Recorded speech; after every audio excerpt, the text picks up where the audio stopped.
सुधा और राकेश के 3 बेटे थे। शादी के बाद तीनों माँ बाप से दूर रहते और सिर्फ त्योहारों में आते। माँ जी, पिताजी, अगली बार आप लोग हमारे घर आइएगा।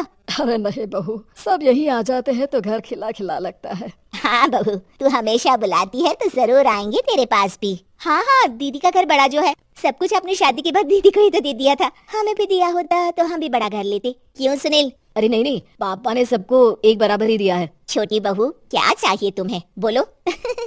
वो आपके सोने की चेन वाली घड़ी है ना, वो अगर आप मुझे, तभी वहाँ मजली बहू भी आ जाती है। और मुझे ना आपका मंगलसूत्र कितना लंबा, सुंदर और भारी भी है। अरे हाँ हाँ, तुम दोनों को ही दूंगी बहू, चिंता न करो। चलो अब खाना लगाओ, खाना खाया जाए। सभी मिलकर खाना खाते हैं कि पड़ोसन आ जाती है। अरे सुधा बहन, थोड़ी चीनी तो देना, घर में शक्कर नहीं है और मेहमान सर पर बैठे हैं। अरे छोटी बहू, चाची को शक्कर तो दे दो।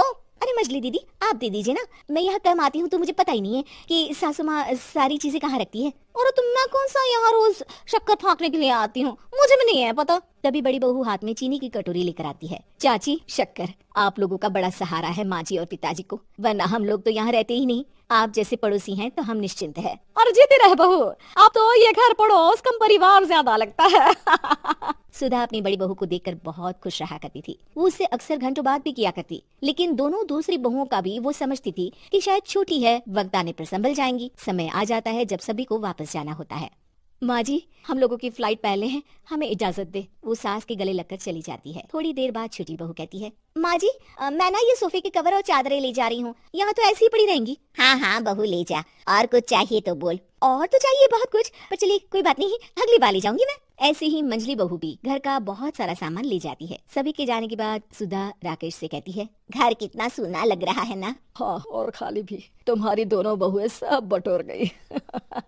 अरे ठीक है ना, हम दोनों ही तो हैं, कितना सामान लगेगा, फिर उन लोगों की नई गृहस्थी, इतना मत सोचा करे। समय बीतता है। ऐसे ही हर साल त्योहारों में सुधा और राकेश के बच्चों की बहू आते और जाते वक्त ढेर सारा सामान पैक कर कर ले जाती। लेकिन कुछ ही सालों में सुधा का देहांत हो जाता है।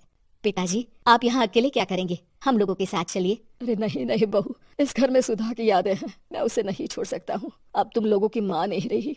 देख लो, वैसे तो मैंने उसके जीते जी सब कुछ दे दिया है, लेकिन कुछ उसका पर्सनल कीमती सामान था, जो ये है, ले लो। सामान में होती है एक घड़ी और एक मंगलसूत्र। माँ जी ने कहा था कि वो ये घड़ी मुझे देंगी। हाँ हाँ पिताजी, माँ ने सबके सामने ये घड़ी सरिता को देने के लिए कहा था। उठा लो सरिता माँ की घड़ी। अब क्या था, छोटी बहू फट से घड़ी उठा लेती है। और पिताजी, ये मंगलसूत्र तो माँ ने मुझे ही देने को कहा था, याद है ना। वो सभी की ओर इशारा करती है। तू भी ले ले ये हार बेटा, कोई बात नहीं। मंजली फटाक से हार उठा लेती है। ससुर बड़ी बहू की तरफ देखते हैं। तुझे क्या दूं बेटा? पिताजी, माँ ने एक चीज मेरे लिए भी रखी है। सभी के कान खड़े हो जाते हैं कि आखिर सास ने क्या रखा होगा बड़ी के लिए। अरे माँ जी तो दीदी से प्यार भी ज्यादा ही करती थी, हमेशा उनसे बात किया करती। जरूर कोई बड़ी और अपनी प्रिय चीज दी होगी दीदी को। और देख लेते हैं ना, वरना तो हम भी बराबर का बंटवारा करेंगे।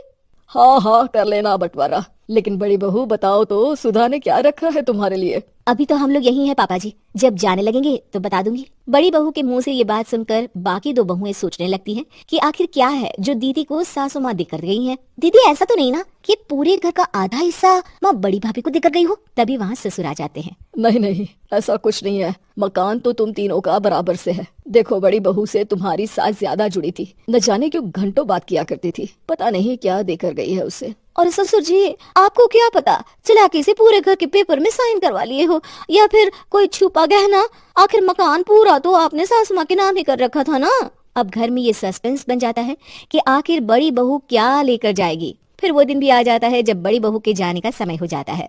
बेटा, परसों तुम चली जाओगी, बताया नहीं माँ ने तुम्हें क्या दिया? घड़ी और हार जो बेशकीमती था और तुम्हारी सास को सबसे ज्यादा प्रिय था, उसका तो बंटवारा भी हो चुका है। अब तुम्हारी बारी। हाँ पिताजी, आज मैं ये बात बताने ही वाली थी। माँ ने मुझे उससे भी बेशकीमती चीज दी है, और वो है आप। आपसे अधिक प्रिय उन्हें कुछ नहीं था। माँ चाहती थी कि आप मेरे साथ रहें। चलिए पिताजी। बेटा, मेरे पास तो कोई पेंशन भी नहीं है और ना ही कोई प्रॉपर्टी। लेकिन आपके पास संस्कार है पिताजी, जो मेरे बच्चे आपसे लेंगे, तो आपको ले जाने पर स्वार्थ ही है मेरा। चलिए ना पापा। सभी के सामने पिताजी बड़ी बहू और बेटे के साथ उनके घर चले जाते हैं।